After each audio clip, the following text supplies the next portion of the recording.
Episode number 207. Hello, you're listening to the Career Changemaker podcast. Having the courage to leave a career that you have worked hard to build and try something else can be tough. So in each episode, we dive into key career change strategies so that you have a clear understanding of what is required to transition into a new role or a new industry without feeling like you have to start at the bottom or have to take a massive pay cut, because hashtag ain't nobody got time for that. If you are ready for frank and honest discussions about how to become a career change maker, keep listening. I'm your host, lawyer turned career strategist and executive coach, Janine Esbrand. Hello, and welcome to the show. If you have been struggling with time management, you have your to-do list, you know all the things you want to do, the things you need to do, the things you should be doing, but you don't seem to be able to get around to it all, and it's frustrating you, then lean into today's episode. I'm going to be speaking to an amazing guest who's going to give us some practical tools and strategies for approaching time management in a way that makes sense. Now, she has her fingers in lots of pies, she has multiple businesses, she has multiple children, she has a lot going on, and she manages to prioritize and make it all work. So we're going to learn today from Detola. So without further ado, let's jump in to my conversation. Hi, Detola. I am so excited to be here today. So can you start by introducing yourself and telling everyone a bit about you and your background? Hi, Janine. Thank you so much for having me on your podcast. It's an honor and pleasure to be here. So yes, my name is Detola, and I consider myself to be driven, fun-loving, passionate about life. A number of people have said to me that they see me as an activator, meaning, I activate them or kickstart them, for lack of a better word to use, into a life of significance. So that seems to be the running theme. Like if people who are close to me and people that I've worked with, that I've coached, have said, that word activator is something, and I've learned to come to embrace that term. And so that's just a little bit about me. I am married. I have 4 children, although one of them lives in heaven. And what else? So yeah, there's lots of parts to me. So hopefully we'll get to explore some of that. Yeah, absolutely. Yeah, there is a lot I want to dive into, but let's start with telling me a bit about your career and your career history. So I know that you wear lots of hats, you've done lots of things. So give us a little summary of kind of what you've done and then bring us to present day and the work that you're doing right now. Awesome. So over 20 years ago, after I left uni, I started my career in management consulting. And my first job was with Accenture. And I moved on to become a business analyst. And so I've worked with several organizations such as Ford Motors, BSkyB, and like I mentioned, Accenture. And then I did some contracting, business analysis work as well. However, 10 years ago, I started my own coaching practice called Super Working Mom, where I work as the lead productivity and leadership coach, working with overwhelmed working mothers, especially women of faith, the Christian faith, to find purpose, to maximize their time, so that they can manifest their big dreams. We also, one thing that I'm very passionate about is building leaders. I believe in self-leadership, because if you lead yourself, you can lead anyone.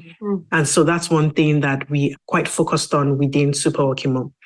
And earlier this year, I started a productivity company where I'm taking some of the work I've been doing with individuals, but taking it now into the corporate space, but with the focus around driving productivity, retention, and creating a much happier workforce. So those are some of the things I do. I also have a foundation that I run. I have a podcast myself. It's called When Life Stops. I'm a co-host on that podcast. And the podcast really is for women, not just women, people who have gone through one loss or the other and their lives has kind of come to a stop, and how to navigate that journey. So yeah, there's a lot. You're wearing so many hats. I know. But I love it. I've written books. I've created journals. Yeah, so many hats. You've done all the things, you're doing all the things, and you have multiple children. And so Exactly. you're the perfect person to speak to about productivity. You obviously get it all done. So talk to us a little bit about like, how do you do that? How do you juggle all of those balls without losing the plot?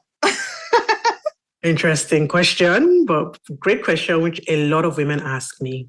And I think one of the things for me is reframing some of the words I use. Because when I use the word juggle, I still use it sometimes because that's what people identify with, right, in terms of juggling. But when I use it for myself, I kind of find it disempowering because, I mean, if you think of a juggler, you're there busy juggling all these things that are, some things are dropping, some things are flying in the air, and it's all over the place.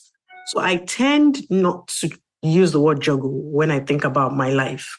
I tend to use the word blended. I call it blended life. Again, out there, a lot of people use the word balance. How do you balance it? You can't, I don't really think there's anything called work-life balance. I would rather say work-life harmony. How do I make this my work and my life? How can they all be in sync with each other? And so I tend to use a blended life where everything is blending into each other. Sometimes you're rocking it in one aspect and not really rocking it in another, but that's fine. That's okay. Because when you try to do it all, you find that you might not be doing your best in some areas. And how did I get to this mindset? Prioritizing. I've come to realize that with women, men as well, but because I work with women, I tend to focus more on women. We have different seasons in our lives. So if, for example, you're at a season where you've just had a baby, don't expect to be as productive in that sense. And when I say productive maybe in your work or your business, as someone who has no children in the house, an empty nester, right? You don't expect that same level of productivity. So as a new mom, your focus or your priority will be towards the new baby that you've just had. And that's where your mind should be. If you're thinking about other things, you might get frustrated and think, oh, I'm trying to do these other things. There are other women doing amazing things and I'm here with this little baby. No, it's about enjoying your little baby, the newborn baby, enjoying that season. And when they're a bit older, you can now move to other things. So for example, my 4-year-old started reception in September. I mean, you can imagine the quiet that I'm experiencing and enjoying in the house right now. But before then, she used to be at preschool for 3 days a week, and then 2 days she was home with me. So on those 2 days, I tried not to do lots of work because, or like clients type fitting work, because she's always bound to ask me, Mommy, I'm hungry. Mommy, I want it, So I had to know that this was a season and prioritize my life according to that. But now that she's in full-time school, I know. Do you see what I mean? Yeah. My daughter started, she's in year 1. So when she started, it was the same for us. She did 3 days and then 2 days. And when she went to school, I was like, every day available to do. Exactly. You're like, what do I do with my time now? Exactly. Yeah. So I think, it's prioritizing has really helped me now, and knowing and enjoying the season I'm in. Sometimes I forget to enjoy the season I'm in, I would admit, but I always try to be intentional about that. Yeah. I love that. And I'd love for you to speak about the fact that you're doing lots of different things. I think sometimes we are kind of programmed that we've got to pick something, stick with that thing, and see it through. And even when people are considering moving from one thing to another, it's like, okay, I need to pick and go into this next thing. But what I love about you is that you've got different skills that you have developed in your career, but then you've taken those and then you're using them in different ways. Yes. Platforms, different businesses. So you're utilizing what you have in different ways, and that's okay. But a lot of time I see people looking at things very much in a box, like I can only do this or only do that. Yeah. So how did you get to the place where you were like, actually, I do want to do this over here and this over there and this over there, and it's okay? Especially because you came from a consulting background, right? Yes. Corporate background. Yeah. Exactly. So, wow, this is a loaded question, and it might take us lots of time to unpack this, but I'll try and keep it concise. So, first of all, I truly believe that not every single person on this planet is multi-talented. That's what I truly believe. And it would be such a shame if we don't use all of our talents. Like you feel, like you said, oh, this is what I'm good at and I'm going to stick to this. That's fine. So when I started out initially, so if I use myself as an example, when I started out super working mom, I was in that space where I was trying to transition from my business analysis role into coaching. And I was in that space where I didn't quite know what I was doing. But what I did know was I loved to write. So I started a blog. So that was the one thing I knew to do at the time. And I started that and I did it well. I did it for a number of years. In fact, before I started my Super Workman blog, I had been blogging just random stuff for about 6 years. And so when I started the Super Working Mom blog, it was kind of easy to take those skills and start the blog. So I started my blog. But when I was pregnant with my son, 3 months pregnant, I got laid off. My budget cuts and, I was let go on the contract I was on. And I almost fell into depression because a part of me, my identity was really tied to my job in some ways. And so I had this identity crisis, like, oh my God, what am I going to do with my time? But I felt that this was now the time to take that blog and expand it into something else. So what I always say to people who are multi-talented and have all these different things and are not quite sure how to navigate that or feel I can only do one thing is, okay, start with that one thing, do it well. And then as opportunities begin to come to you, don't say no. But now I feel like I've missed a step. So I'm going to go one step back. Knowing your purpose as well. So when you know what your purpose is in terms of who you have been called to connect with and who you have been called to help. Because again, I feel like everyone on this earth has been here to help someone else. You're not just here for yourself. Yeah. You're not just here to take up space. You are a solution to a problem. There's a problem that you've been created to solve. And so it's finding out what is the problem that I've been created to solve. And so part of what I did was I had to go on this self-discovery journey of saying, why am I on this earth? What is the purpose of my existence? Am I just here to get a job, get married, have children? What else am I here to do? And so it was that journey that kind of led me to find out that I'm here to encourage others. I'm here to, remember I talked about activating, right? Activating people into their significance. And so when I began to embrace that, what that helped me to do was anytime I felt I needed to branch out to something else, use one of my other skills or gifts or talents, I always ask myself, does this match? Does it align back to this purpose of activating people? If it's a yes, I'm going for it. Like, I'm not going to let anything stop me. I will go for it. But if it's a no, I'm going to say no to, I don't know if you see what I mean. Yes. So if it's not in alignment with my ultimate purpose, and I know that's another subject. People go, oh, what is all this purpose thing? Exactly. What's this purpose thing you're talking about? And that's why we need coaches. That's why we need people who would work with us to help us identify who am I? What is my identity? What is that special gift, that unique gift that I am bringing to the world that no one else can do? Someone else might be doing it in a different way, but there is a uniqueness that I'm bringing. So that's what this question, like you've asked, is loaded. So let me stop for now. Oh my gosh, I absolutely love it, because I think that oftentimes we approach things, and I think this is the way that like we are engineered from the system in terms of like the education system, where it's like, okay, show up, do this, take your exams, do this, get a job, do this. But it's very much like process driven, action driven, and it causes people to think from the outside in. So it's like, oh, what kind of job do I want? What sounds good? What looks good? What pays good? Pays well, and not really focus on you. Yeah. And I think it's only when you get older, like gone through your 20s and you get into your 30s, and often, in my experience, after you've had children, or a parent, that you're like, hold on, wait, what? Wait a second. Yeah, like, hold on. I just like co-created a whole human and they came out of my body. Like, if I could do that, what else could I do? And it can open up your mind, and then you start thinking, okay, but then what am I uniquely gifted to do? Like you were sharing. Yeah. And then start looking from the inside out and say, who am I? What am I about? And then what do I want to do? And exactly. I think many people go on that journey, which is why so many of my clients are in their mid to late 30s, going into 40s, when they're just like, hold on, I've done the career thing. Yep. And then I've looked up and I've been like, hold on, wait, I worked so hard to get here and this isn't quite working. And a lot of the time it's because you haven't taken the time to get to know yourself. That's it. And there's a point in your life where it's like, oh, hello, like you need to know.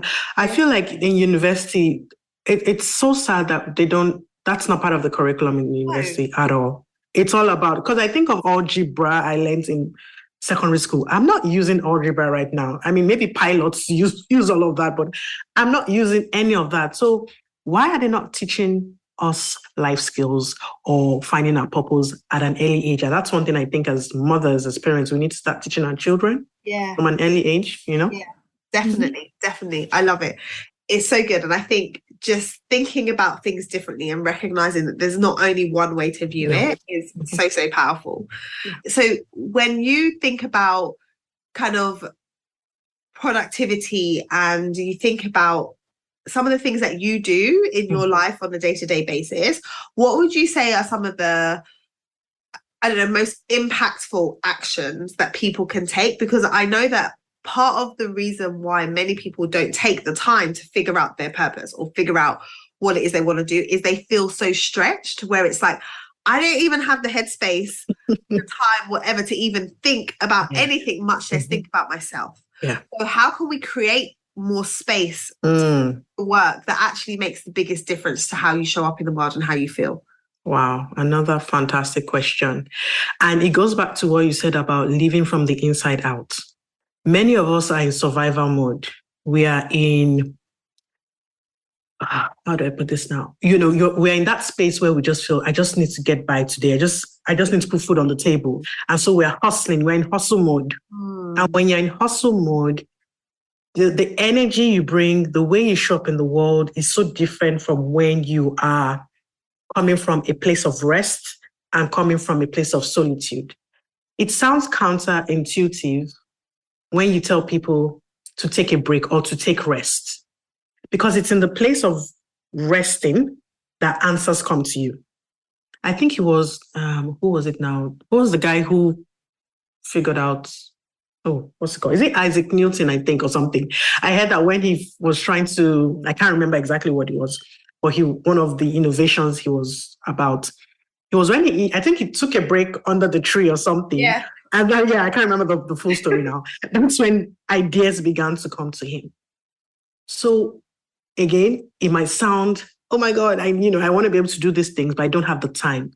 The time, we need to be intentional about creating that time of quietness, stillness, because the answers are within. It's within us. That's where the answer is not outside. It's not, yes, it's good to engage in podcasts, in books and all of those things. That's fantastic. But because we don't even take the time to sit with ourselves, to hear ourselves, we just keep going around this vicious cycle, right? Yeah. And sometimes if you realize life will force you to rest. I think I was saying to you before we started the podcast, I was ill for about 2 weeks. I was in bed. I couldn't do anything. That was like forced rest. But we shouldn't get to that point where sickness or something is forcing us to rest. We need to create that time. And so the way I do it is in the morning before my kids wake up. And again, I love what you said about how when becoming, you become pregnant, you become a mom, I don't know, it does something to your brain. I don't know if anyone has done a study on it, but all my clients, to most of them, when they're pregnant or when they've just had a child or when they're maternity leave is when they begin to think about their life and, their essence. So I used to be I didn't like getting up very early in the morning. I would say I was an afternoon person. You know how some people say they are morning people? I would say afternoon. That was me. But after becoming a mom, I'm finding out that I needed to spend more time with myself. And for me, because I'm a Christian, I needed to spend more time with God. I had to get to a point where I would wake up before my kids wake up. Because once they wake up, it's over, right? And so I had to get into the habit of waking up before them, taking time to journal, to write, to pray, to meditate. And it is in that place that I find answers. So I think as mothers, as women, we need to be intentional about pulling back from all the noise in the world, pulling back from, oh my gosh, this is what everyone is doing now. I need to go do that. No, you need to find out from within you what it is you are about. Yeah. So I don't know if I've answered the question. I feel like I've... Yeah, it's so powerful and resonating with me so much. I just came back from having a holiday and just taking a break and intentionally like not walking around my phone all the time and taking time. And then what I realized too is that once you take that time to rest and reflect and have your time to figure out, okay, yeah, what do I need to contemplate and what are the questions, what are the answers, and to meditate and to pray and to do all those things, what you notice is there's patterns externally. So it's like you ask questions and yes, you might be listening to podcasts and you might be reading and you might be, but when I tell you the messages, like even having this conversation with you right now about rest, you know how many times this week I've listened to something about rest and you hear it differently. So I think it is important to like, because we can be always looking for solutions in a practical, tangible way of like, okay, tell me what I need to do. Tell me what I need to do. But sometimes the most power comes from just taking the time to be and to rest. Yeah. And then the doing can be less frantic. Exactly. And I love what you said about like us being in survival mode and like hustle mode all the time, but actually coming with a different kind of energy. Yeah. Is what we need. Exactly. And guess what? We're called human beings, not human doings.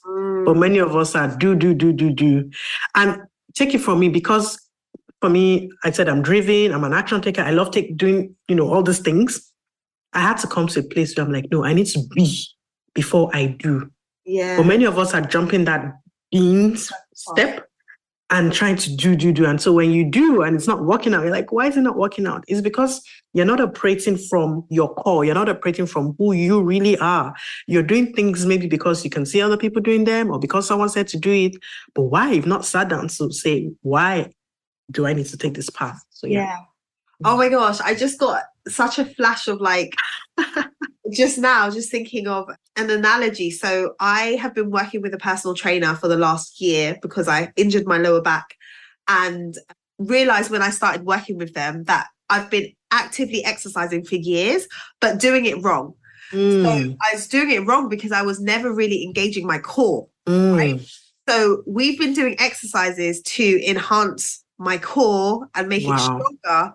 But in doing that, I'm able to do more. So when they say lift these weights, when they say do those squats, when they say do those lunges, and I'm like, with what weights? They're like, you can absolutely do it. But I can do it now better because my core is strengthened. Wow. So when you said that about not operating from your core, it's like, yeah, I can go out and try and lift dumbbells. I can go out and try and do those things. But if my core is not solid, I will injure myself.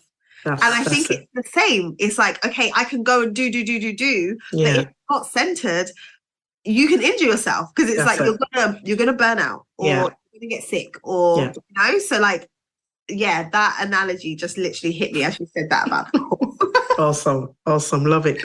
It's so good.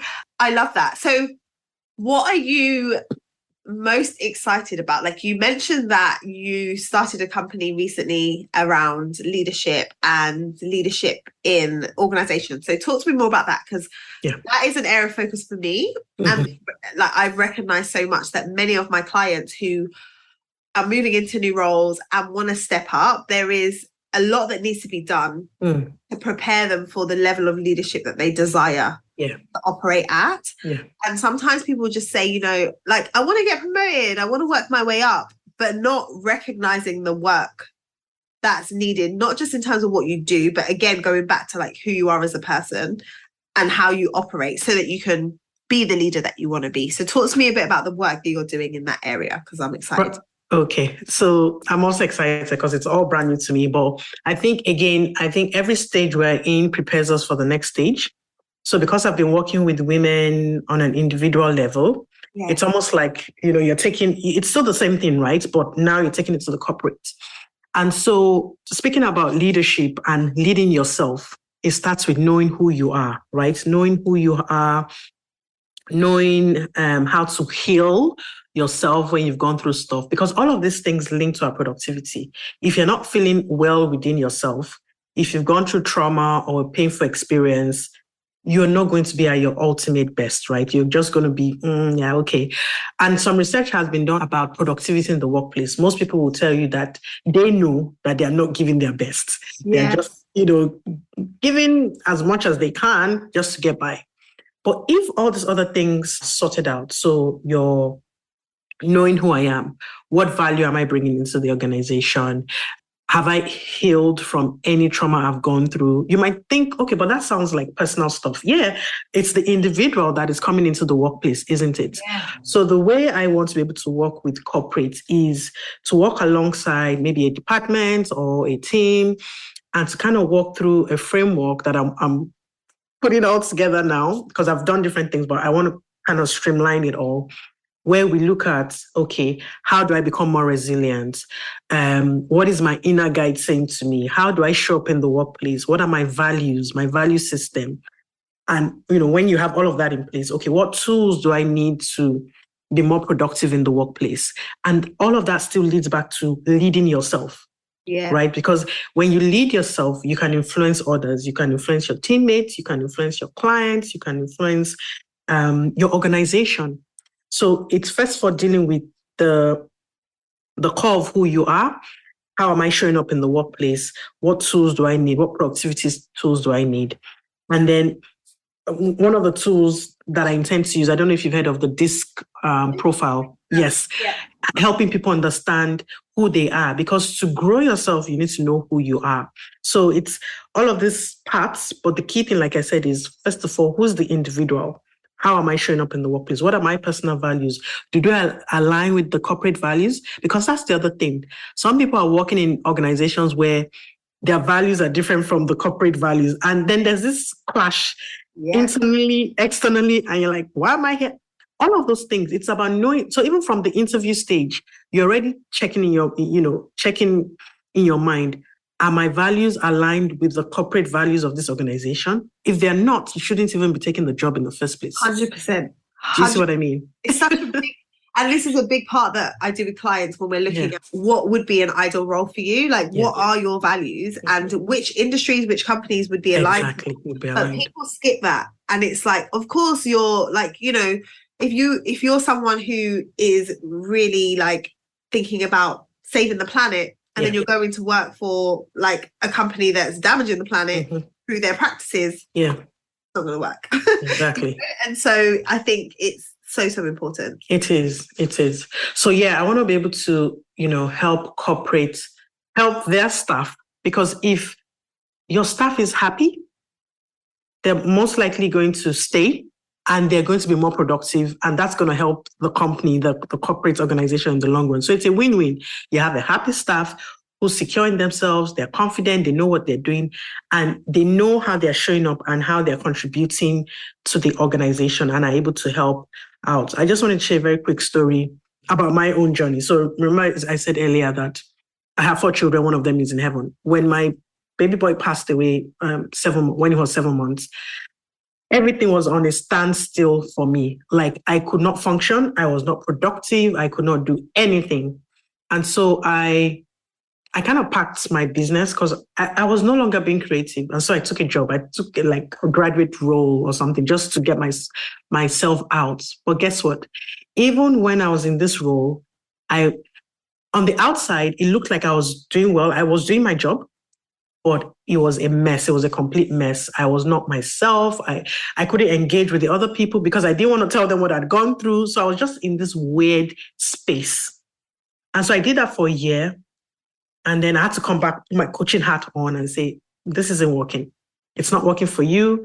It's not working for the organization. You need to leave. You need to heal properly instead of trying to put on this facade that you're fine. And no, all I need to do is keep busy. And that's what many of us do.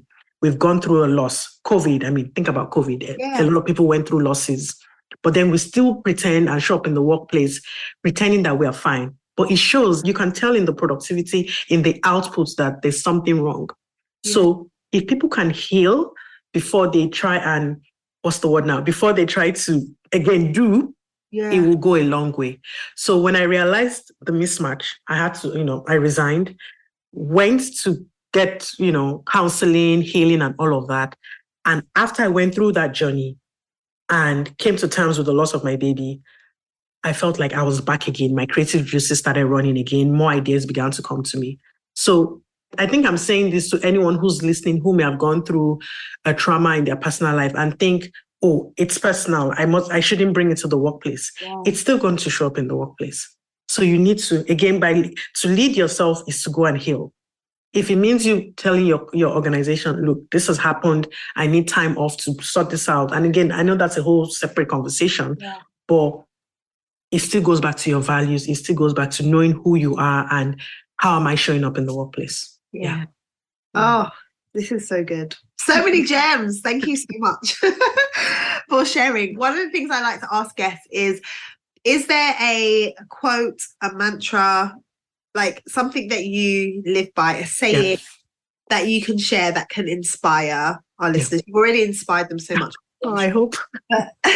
Is there one that you would share? Yeah, so I have lots of, because I read a lot. And so each time I read a book, I'm like, highlight some, color coding and all of that. But there's this one I quite like by Plato that says, there is a place that you are to fill and no one else can fill, something you are to do which no one else can do. I love that quote because it just goes to show that every single one of us is unique. And there's a place that only I can fill. There's a place that only you can fill. And if I try to fill your place, I'm going to do that. I'm going to do injustice and mess it all up. And if you try to fill my place, it's not going to work out. So I need to find my place. I need to find what it is I'm meant to do and own that space. So that's my so beautiful. So if people want to find out more about you, the work that you're doing, where is the best place for them to go? I'll obviously put links in the show notes. Yeah. So I'm on LinkedIn, Detola Amure. I think I want to believe I'm the only one out there with Detola Amure. Or if you search it, I should come up. Or my website, detolaamure.com. So people can check me up. Or on Instagram as well. I'm on Instagram and I'm on LinkedIn. The same name, Detola Amure. It will pull me up. Yeah. Awesome. Well, thank you so much for your time today. Oh, thank you, Jenny. A pleasure chatting with you again. And we'll speak again very, very soon, I'm sure. Thank you. Awesome. Thank you. If you know that you want to make a move in your career, but you're getting stuck at the first hurdle and you don't quite know what it is that you want to do, then lean in, because the Career Clarity Accelerator is designed just for you, helping you to get unstuck and to get clear on what your best next move is. This self-study program is designed with you in mind and gives you the step-by-step blueprint that you need to follow in order for you to get out of your head, stop going around in circles, and get the clarity that you need so you can move forward. If this sounds interesting to you, head over to careerchangemakers.com/CCA and find out more about how you can sign up and join this amazing program. If you enjoyed today's conversation, be sure to subscribe to the show so that you don't miss any future episodes. Also, I would love to know what your biggest takeaway has been from today's episode. Come over and join us in our Career Changemakers community over on LinkedIn so that you can join the conversation there. Head over to lightbotscoaching.com/community and it will take you right to the group. I look forward to seeing you.